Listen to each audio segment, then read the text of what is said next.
Il est 7h53, l'édito politique. Bonjour Vincent Trémollet de Villers. Bonjour Dimitri, bonjour à tous. Du Figaro, alors ça y est, c'est parti, la bataille pour la présidence des Républicains est lancée. Éric Ciotti et Bruno Retailleau se disputent déjà les adhérents, tandis qu'Aurélien Pradier, lui, rêve de jouer le troisième homme. Et oui Dimitri, c'est comme si à force de perdre les élections nationales, la droite avait choisi de se spécialiser dans les élections internes. Souvenez-vous, en 2012, la bataille Copé-Fillon, l'inégalable, ma préférée. En 2017, la primaire, l'élection de Laurent Wauquiez à la tête du parti la même année, celle de Christian Jacob en 2019 et enfin la primaire de 2021. Donc une nouvelle bataille se profile. L'élection aura lieu début décembre et c'est le moment de faire un rappel pénible pour l'électeur de droite mais absolument indispensable. Ce rappel, c'est le suivant. LR aux élections présidentielles a réuni 4,7% des voix. 4,7% des voix, c'est 6 fois moins que Macron, c'est 5 fois moins que Le Pen, c'est 1,5 fois moins que Zemmour et c'est le même score que Nicolas Dupont-Aignan en 2017. Autant dire que les 62 députés élus aux législatives sont une illusion d'optique. LR est un parti déclinant, rétréci, moribond. Le paradoxe, c'est que ce parti s'atrophie quand le domaine de la droite s'étend chaque jour un peu plus. Il va aujourd'hui de Bruno Le Maire à Marine Le Pen. On l'a compris, les prédateurs attendent de se jeter sur la proie.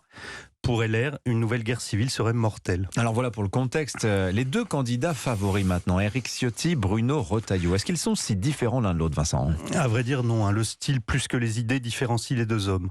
On pourrait même dire la géographie. Ciotti, ce serait le vent décoiffant du sud-est et Retailleau, la force tranquille de l'océan. Mais l'un et l'autre, en vérité, assument une doctrine franchement libérale et conservatrice. La seule qui puisse sauver la droite.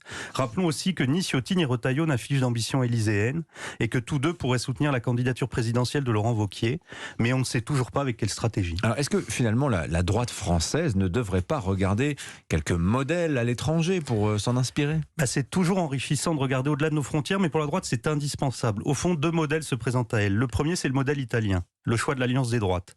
Ce choix, LR peut le faire avec Macron ou avec Le Pen, mais dans les deux cas, elle apparaîtra comme une force d'appoint. En vérité, LR est trop faible pour s'allier avec le président comme avec le RN.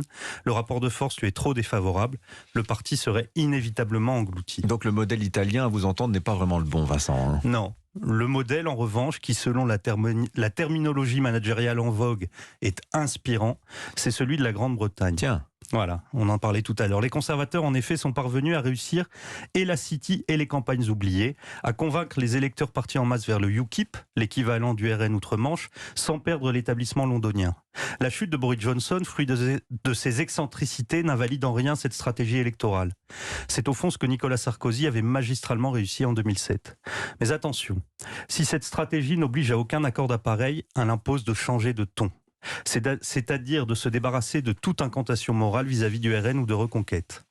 LR, pour désarmer la défiance, voire la rancune des catégories populaires, doit faire entendre un discours affranchi de toutes les paresses du politiquement correct, et pourquoi pas s'offrir même un ou deux recrutements transgressifs sur sa droite. Alors on récapitule, pour espérer renaître, la droite doit allier modestie, clarté, unité et audace. Tout ça, rien que ça. Comme dit le vieux proverbe, Dimitri, avec des si on mettrait LR au pouvoir. Modestie, clarté, unité, audace. C'est un programme de vie que vous nous offrez, mon cher Vincent. Merci à vous. Vincent Trémollet de Villers, du Figaro, qui met à la une ce matin justement. Les Républicains, la bataille pour la présidence est lancée. Tiens, il y a une idée qui nous vient du maire LR d'Écully, Sébastien Michel, que vous mentionnez, je la donne. C'est la semaine de 36 heures en 4 jours. Voilà, c'est une idée profondément discutable, on en reparlera peut-être. Ah oui, travaillez moins. Enfin, travaillez plus densément, si l'on peut dire. On aura l'occasion d'en reparler. Merci Vincent, 7h56.